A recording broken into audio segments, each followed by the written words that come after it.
تو کوئی زبان جو بھی بولتا ہے وہ اپنی زبان کو اعلیٰ نہیں سمجھے گا اور کسی دوسری زبان کو کمتر نہیں سمجھے گا. There is a very practical factor جس کو مفسرین نے علمہ البیان میں مینشن کیا ہے.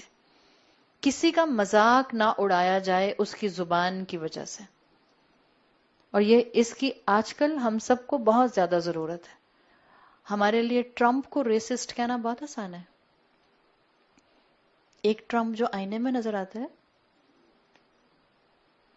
ایسنس میں، فزیکلی نہیں، اس کو بھی ذرا کبھی بلیم کیا کریں. ریسسٹ مینٹیلٹی، ان کو دیکھا تھا کیسے بول رہی تھیں. اور بچے ایک دوسرے کے ایکسنٹ کا کتنا مذاق اڑاتا ہے. تو بچوں کو سکھایا جاتا ہے، بالکل جیسے اللہ نے انسان کو بہت سے کانسیپٹ سکھائے ہیں. ماں ہوتے ہوئے اولاد کو بہت سی چیزیں کانسٹنٹلی ہمیں سکھانی ہوتی ہیں. لینگویجز کی وجہ سے کوئی کسی کو سپیریئر اور کوئی کسی کو انفیریئر نہ سمجھے. علمہ البیان کا پریکٹیکل ایسپیکٹ ہے یہ، تاکہ ہم سب زبانوں کی عزت کریں. موسیٰ علیہ السلام کے لیے کہا جاتا ہے، موسیٰ علیہ السلام بنی اسرائیل سے تھے، لیکن موسیٰ علیہ السلام کی پرورش کہاں ہوئی تھی؟ فرعون کے محل میں. تو جو فرعون کے محل میں زبان بولی جاتی تھی وہ ایجپشین لینگویج تھی. اس زمانے میں وہ زبان ایلیٹ کی زبان تھی. موسیٰ علیہ السلام جب آئے اور ان کو اللہ تعالیٰ کی طرف سے رسالت ملی تو ان کو رسالت دونوں طرف دی گئی.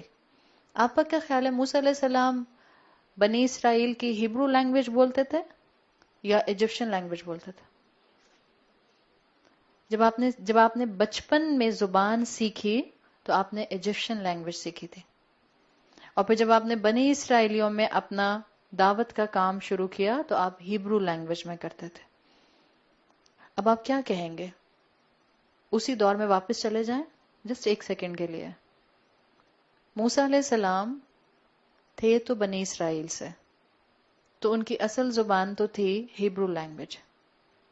ہم کہیں گے وہ ڈیگریڈڈ لوگوں کی زبان تھی، اس لیے کہ ایلیٹ کی زبان ایجپشین لینگویج تھی آل فرعون کی. وہاں تو ہم کہتے ہیں نہیں نہیں، بالکل نہیں. جو زبان وہ بولتے تھے وہ اللہ کے نبی تھے، وہ سب ایکسیپٹیبل ہے. لیکن پریکٹیکلی آج ہمارے معاشرے میں اس زبانوں کی بیسس کے اوپر ہم بہت ایک دوسرے پر لان تان، ایک دوسرے کو برا بھلا کہنا اور ایک دوسرے کا مذاق اڑانا کرتے ہیں. یاد رکھیں اللہ نے زبانوں کو ڈگنیفائڈ کیا ہے اور اللہ نے تمام زبانیں بنائی ہیں. ہم نے تمام زبانوں کی رسپیکٹ کرنی ہے. کسی بھی زبان کا مذاق اڑانا مفسرین کے مطابق ایمان کی کمزوری کی علامت ہے. علمہ البیان ہم نے اب سیکھ لیا، آج کے بعد ہم کسی لینگویج کا مذاق نہیں اڑائیں گے. بعض اوقات آپ کسی لینگویج کو کسی کو بولتے ہوئے سنتے ہیں اور آپ ہنس رہے ہوتے ہیں ساتھ ساتھ. This is very degrading, very degrading.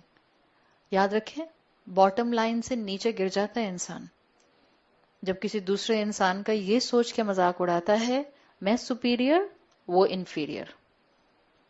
آپ اپنی باٹم لائن سے، اپنی فطرہ سے نیچے گر جاتے ہیں، اور یہ آپ نے اور میں نے نہیں کرنا. تو یہ ایک یونیک سٹائل ہے جو آپ کو یہاں نظر آ رہا ہے علمہ البیان کے اندر، کہ اللہ تعالیٰ نے 2 الفاظ کی آیات میں کئی اینگلز کو کور کر لیا ہے، کئی طرح سے اللہ تعالیٰ نے واضح کر دیا. سورۃ الرحمن کی اب جو آگے آیت شروع ہو رہی ہے، آیت نمبر 5، اس سے آنورڈ آپ کو ایک سورت کا مزاج نظر آئے گا. سورت میں آپ کو کانسٹنٹلی ڈویلٹی ملے گی. ڈویلٹی جس کو آپ عربی زبان میں تثنیہ کے نام سے جانتے ہیں. اردو میں اور انگریزی میں ڈیول کا نمبر نہیں استعمال ہوتا. اردو میں آپ اگر کوانٹیٹیز دیکھتے ہیں تو آپ کو ایک ملتا ہے واحد، ایک ملتا ہے جمع. انگریزی میں آپ کو ایک ملتا ہے سنگولر، اور اگر ایک سے زیادہ ہوں گے تو آپ کہتے ہیں پلورل. عربی زبان میں دیر از اے سلائٹ ڈفرنس. عربی زبان میں اگر آپ کوانٹٹی دیکھتے ہیں کسی چیز کی، ایک چیز ہوگی تو آپ کہتے ہیں کہ یہاں پر سنگولر ہے، واحد ہے. 2 ہوں گے تو آپ کہتے ہیں یہ تثنیہ ہے، یہ ڈیول ہے. اور 2+ آنورڈ آپ جمع استعمال کرتے ہیں. آپ کو آیت نمبر 5 آنورڈ سورۃ الرحمن میں اب یہ ایک ڈیوالٹی کا کانسیپٹ جو ہے اور پرومیننٹلی نظر آئے گا. کس طرح سے؟ آیت نمبر 5 شروع ہوتی ہے الشمس والقمر بحسبان. اللہ تعالیٰ نے سورج اور چاند کو ایک حساب کتاب کے ساتھ باندھ کر رکھا ہوا ہے. آپ کو سورۃ الرحمن اس پوائنٹ سے دیکھیں، جو پہلا انٹروڈکشن چل رہا تھا پہلی 4 آیتوں کا، اس میں اللہ نے اپنے آپ کو انٹروڈیوس کرایا ایز اے رحمان، اور پھر اللہ نے اپنے رحمان ہونے کی مینیفیسٹیشن کو 3 چیزوں سے واضح کیا. اللہ کا انسان کو کلام سکھانا، تمام انسانوں کو قرآن سکھانا، اللہ کا انسان کو سپریم کریشن بنانا، اور اللہ کا انسان کو یونیک فیکٹر میں بیان سکھانا. اب مزید الرحمن کیسے رحمان ہے؟ یاد رکھیں ہم نے شان نزول میں بات کی تھی کہ قریش کے لوگ الرحمن کے بارے میں سوال کرتے تھے. قریش کے لوگ مکی دور سے ہی رسول اللہ صلی اللہ علیہ وسلم سے کانسٹنٹلی معجزے مانگ رہے تھے کہ کچھ یونیک کر کے دکھائیں، کچھ الگ سے چیز بتائیں. یہ کلام تو ہمیں جو ہے یہ کسی کا سکھایا ہوا لگتا ہے. تو اب آپ کو یہاں سے جو مزاج ملے گا سورت کا، اس میں اللہ تعالیٰ تمام قریش کے لوگوں کو اور بعد میں آنے والے ہر انسان کو ایک حقیقت بتا رہے ہیں. معجزہ دیکھنا ہے تو معجزہ تو تمہارے سر پر دن رات موجود ہوتا ہے. سر اٹھا کر دیکھو، دن میں سورج کو اور رات میں چاند کو. سورج اور چاند ایک حساب کے ساتھ ہیں، ایک بہترین کیلکولیشن کے ساتھ ہیں. آپ کو یہاں سے جو انداز ملے گا وہ نظر آئے گا رحمان کی محبت ایز اے ہول آن دا کائنات. اللہ نے کیسے ہر انسان کے لیے ان نعمتوں کو، ان معجزوں کو پرووائڈ کیا ہوا ہے. اور اللہ کی رحمت، اللہ کی محبت، اللہ کا مرسی، اللہ کا رحمان ہونا آپ کو ہر آیت میں نظر آئے گا اگر آپ نے اللہ کی محبت کے لینس والے گلاسز پہن لیا. چاہے آپ جہنم کا ذکر بھی پڑھیں گی آپ کو تب بھی اللہ کی محبت نظر آئے گی. الرحمن جو ان امیجنیبل محبت کرتا ہے. سورج اور چاند کو پیئر کر کے بات کی گئی ہے. بظاہر آپ کو ایسا نہیں لگ رہا کہ جیسے سبجیکٹ بدل گیا؟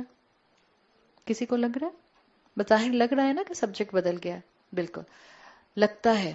اگین جب آپ رحمان کی ڈیپتھ میں جائیں گے اور آپ شان نزول کو ذہن میں رکھیں گے تو اللہ تعالیٰ نے اپنے رسول صلی اللہ علیہ وسلم کی زبان سے، ان کے بیان کے ذریعے قریش کو بتا دیا کہ انسان کو پیدا کیا گیا رحمان کی محبت اور اس کو بیان سکھا کر قرآن دیا گیا. تمہیں معجزہ چاہیے، دیکھو معجزہ سورج اور چاند کی شکل میں. دس از دا کنیکشن. ڈس کنیکشن نہیں ہے، دیر از اے کنیکشن اگر آپ اس کو رحمان کے لینس سے دیکھیں گے. اللہ نے بہترین ربط اس کے اندر رکھا ہے. مشرکین مکہ نے قرآن سے بڑھ کر معجزہ مانگا تھا کہ محمد کچھ ایسا کرو جو ان یوزول ہو. جیسے اگر آپ میں سے جن لوگوں نے سیرت پڑھی ہے، مشرکین آتے تھے اور اللہ کے رسول صلی اللہ علیہ وسلم سے کہتے تھے محمد ایسا کرو ہمارے آبا کو زندہ کر دو. ہمارے آبا سچ کہتے تھے، اگر وہ کہیں گے کہ تم سچ کہہ رہے ہو تو ہم تمہاری بات مان لیں گے. یہ سب وہ انداز ہیں جو انداز 1450 سال پرانے نہیں ہیں. یہ انداز آپ کو آج بھی ملتا ہے. اور ان انداز کے اندر بات کے اندر جو معجزہ مانگنے کی تلقین ہوتی ہے وہ بات ماننے کے لیے نہیں ہوتی، وہ بحث برائے بحث کے لیے ہوتی ہے. یہ بھی اللہ کے رسول سے ایسے ہی کہا کرتے تھے کہ جب تم معجزہ دکھاؤ گے تب ہم تمہاری بات مانیں گے. یہ قرآن جو ہے یہ ہمارے لیے کافی نہیں ہے. تو اللہ تعالیٰ نے اس قوم کو واضح کر دیا کہ اللہ کا اصول ہے اللہ معجزہ نہیں دکھاتا جب تک کہ اللہ کسی قوم پر حجت تمام نہ کرتے. ہم جانتے ہیں کہ رسول اللہ صلی اللہ علیہ وسلم کے بعد سے ایک پوری قوم کو کسی بھی عذاب کے ذریعے وائپ آؤٹ کرنے کی سنت اللہ نے ختم کر دی. آپ صلی اللہ علیہ وسلم کے بعد کوئی ایسی سزا، کوئی ایسا عذاب نہیں آئے گا جس کے بعد پوری امت جو ہے وہ کمپلیٹلی ڈسٹروائے کر دی جائے. پاکٹس میں سزا آتی رہے گی، انڈیویجول آزمائشیں آتی رہیں گی، انڈیویجول امتحان آتے رہیں گے، کچھ نیچرل کلیمٹیز آتی رہیں گی، لیکن اللہ ایسا عذاب، ایسی سزا نہیں بھیجے گا کہ اللہ تعالیٰ پوری قوم کو ختم کر دے. دیکھیں معجزے کا اصول کیا ہو رہا اللہ کے رسول صلی اللہ علیہ وسلم سے پہلے پہلے کی امتوں میں. معجزے کا رول یہ ہوتا تھا کہ جس قوم کو رسول اپنی طرف سے تعلیم کا پورا حق ادا کر دیا کرتے تھے، وہی کی پوری تعلیم پہنچا دیا کرتے تھے، جن کو ماننا ہوتا تھا وہ مان جاتے تھے. پھر ایک فائنل اتھارٹی کے طور پر اللہ کی طرف سے معجزہ دیا جاتا تھا، تاکہ اب جو ماسز رہ گئے ہیں اس میں سے جو فائنل نکل سکتے ہیں اس معجزے کو دیکھنے کے بعد وہ نکل آئیں. تو جب معجزہ دکھایا جاتا تھا، جن چند لوگوں کو ایمان لانا ہوتا تھا وہ ایمان لے آتے تھے. اس کے بعد باقی قوم کو کیا کیا جاتا تھا جو ایمان نہیں لاتے تھے؟ ہلاک کر دیا جاتا تھا. تو یہ اللہ کی قریش پر رحمت تھی کہ اللہ تعالیٰ نے قریش پر کوئی ایسا معجزہ نازل نہیں کیا کہ اگر وہ پھر نہ مانتے تو ان کو ہلاک کر دیا جاتا. تو اللہ نے ان کے ساتھ معجزہ کیسا کیا کہ اللہ نے ان کو کائنات کے معجزوں پر فوکس کرنے کو کہا. یہ ہے رحمان کی شان رحمانی. مانگ رہے تھے معجزہ، اللہ چاہتا تو معجزہ بھیج دیتا، لیکن پھر ان کو مہلت ملتی؟ پھر ان کو مہلت نہیں ملتی. تو اللہ کی شان رحمانی آپ کو آیت نمبر 5 میں بھی نظر آ رہی ہے کہ اللہ نے ان کو کس معجزے کی طرف فوکس کروایا کہ دیکھو اللہ کے رسول آخری رسول ہیں، اللہ کے رسول کی کتاب آخری کتاب ہے. تم اللہ کے رسول کے سامنے ان کی فزیکل زندگی میں آخری امت ہو. قریش وہ لوگ تھے جو اپنے سر کی آنکھوں سے رسول اللہ صلی اللہ علیہ وسلم کو دیکھ رہے تھے. تو اللہ چاہتا تھا اس امت میں سے جتنا خیر نکل سکتا ہے نکل آئے، جتنے ایمان لانے والے نکل سکتے ہیں اتنے ایمان لانے والے نکل آئے. اگر اللہ غصے میں، اگر اللہ اپنے عدل کے اوپر ان کے ریڈیکیول کرنے پر، ان کے مذاق اڑانے پر قریش کو ختم کر دیتا، تو آخر ہم بھی تو جانتے ہیں کہ فتح مکہ کے موقع پر بہت سے لوگ ایمان لے کر آئے تھے. ابو جہل کا بیٹا اکرمہ رضی اللہ عنہ جو فتح مکہ کے بعد ایمان لے کر آئے، ابو سفیان ایمان لے کر آئے، خالد ابن ولید ایمان لے کر آئے. تو یہ وہ خیر تھا جو قریش میں سے نکلا تھا. اور اللہ تعالیٰ نے یہاں پر بھی ان کو معجزہ دیا کہ دیکھو تمہارے لیے معجزے جو ہیں وہ آس پاس موجود ہیں. تو اللہ تعالیٰ نے مخلوقات کی طرف توجہ کرنے کا کہا. انسان بنایا، تمہیں معجزہ دیکھنا ہے، اپنے ارد گرد چلتی ہوئی کائنات کو دیکھو. انسان کا سائز کائنات کے مقابلے میں ایک چونٹی کے برابر بھی نہیں ہے. تو انسان ان چیزوں کی طرف، ان آبجیکٹس کی طرف نظر کرے جو انسان سے سائز میں بہت بڑے ہیں. سیلیسٹیل اسکائی کی طرف دیکھے تاکہ قرآن ایز اے ذکرہ اس کو یاد آ جائے. اللہ نے وارننگ کے طور پر یہاں پر اس چیز کو مینشن کیا ہے. اللہ نے سورج اور چاند کی بات کی کہ اللہ نے ان کو ایک پراپر کیلکولیشن کے ساتھ رکھا ہے. ایک اس میں فیکٹر یہ ہے جیسے روز صبح سورج نکلتا ہے، جیسے چاند اپنے مہینے کی تمام کیلکولیشنز کو فالو کرتا ہے، اور کئی ہزار سال سے یہ ہو رہا ہے. محمد صلی اللہ علیہ وسلم جو قرآن تمہیں لے کر آ کر بتا رہے ہیں، جس قیامت کا ذکر کر رہے ہیں، جب وہ قیامت آئے گی تو یہ سورج اور چاند کا حساب ٹوٹ جائے گا. یہ ریمائنڈر تھا جو سورۃ الرحمن سے پہلے کی تمام ریویلیشنز میں دیا جا رہا تھا.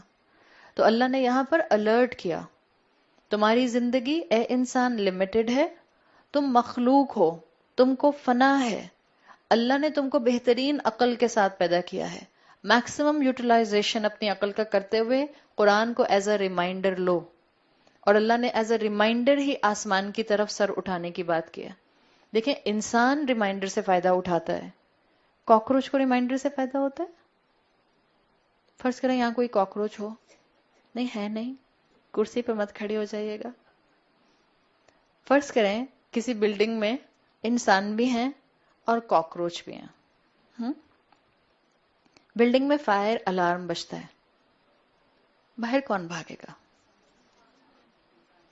کاکروچ نہیں، کاکروچ نہیں بھاگے گا، کاکروچ نہیں بیٹھا رہے گا. اب آپ کہیں پریکٹیکلی کر کے دیکھنا پڑے گا، آپ کر کے دیکھ لیں. انسان کو ریمائنڈرز فائدہ دیتے ہیں، انسان میں غور و فکر کی صلاحیت ہے. اللہ نے آپ کو اور مجھے لٹرلی، کبھی آپ اپنی زندگی میں غور و فکر کریں تو آپ کو لگتا ہے کہ آپ